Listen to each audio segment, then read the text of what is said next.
শুভ দুপুরে এই যে আমার ছেলে বসে আছে, আমি এখনও রেডি করছি। দেখো বেগুন ভেজেছি, আলুর চোখা করেছি, আর এই পাশে মাখছি। দেখো এই যে বরবটি, ঝিঙে, আলু, বড়ি সব কিছু শুকনো লঙ্কা দিয়ে মাখি।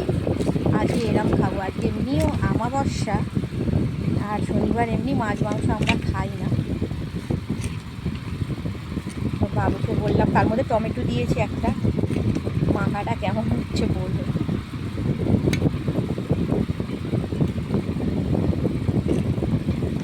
আমি ভাবলাম জল জল হবে খুব, দেখলাম জল জলটা হয়।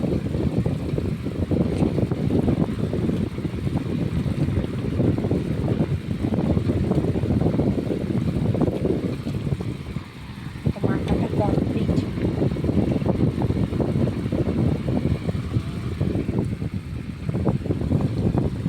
সবসময় তো তরকারি পত্র খাওয়া হয়, মাখা তো আর খাওয়া হয় না সবসময়।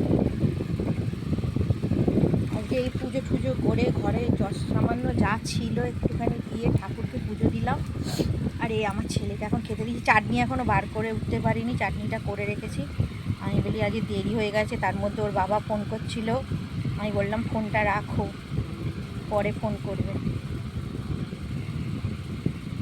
নাও খেয়ে না বাবা, হাতে নেবে। আর বরবটি নেবে না বাবা? বরবটি তোমার জন্য অল্প ঝাল দিয়েছি একদম, জানো বাবা তোমার ভালো লাগবে এটা খেতে। দেখো তো, লাগলে তাহলে হাতে রেখো, আর নয়তো ফেলে দিও।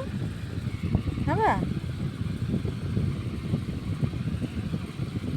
তোমার যদি পছন্দ হয় তাহলে তুমি খেও, আর নয়তো ফেলে দেবে কোনো।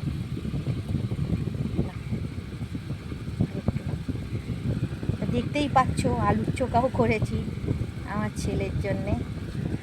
আর বেগুন ভাজা দিই, চাটনি এখনও বার হয়নি। আর আজকে ওর জন্যে আমি একদম অল্প লঙ্কা দিয়েছি। সেদিনকার এঁচোড়ের তরকারি ঝাল হয়েছে বলে আমার ছেলে খায়নি এঁচোড়ের তরকারি, ও তেঁতো নিয়ে ভাত নিয়ে বসেছিল তেঁতুর। না বেগুন ভাজা খেয়ে না, বেগুন ভাজা দিয়ে ভাত। হ্যাঁ একটু শশা নাও। আজকে আর থাক, চাটনি খেতে হবে না বেটা, থাক চাটনি। সব সময় তো চাটনি খাওয়া হয়। আমি একসঙ্গে করে রেখে দিই, কী করবো, আমি আচারের মতো করে আর রেখে দিই, রোজ একটু একটু করে বার করে রেখে দিই।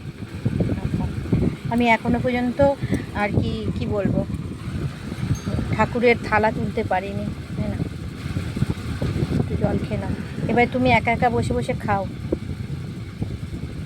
আমার ছেলের না আজকে খুব ভালো লেগেছে, জানো তো, ভাতটা খুব ভালো লেগেছে, হাতে ধরে বসে রয়েছে। দেখো তোমাদের কার কার ভালো লাগে এরকম ভাতে খেতে, আমাকে কমেন্ট করে জানিও। আর আমি আগাগোড়াই এরকম খেতে ভালোবাসি, সত্যিকারের কথা, ভাত খেতে ভালোবাসি। কিন্তু বাবুর জন্য খুব একটা খাওয়া হয় না। দেখছি আমার ছেলেও লক্ষ্মী, আমার মতনই হয়েছে, ভাত খেতে ভালোবাসে। শুভ কল্যাণী অমাবস্যার অনেক শুভেচ্ছা রইল তোমাদের।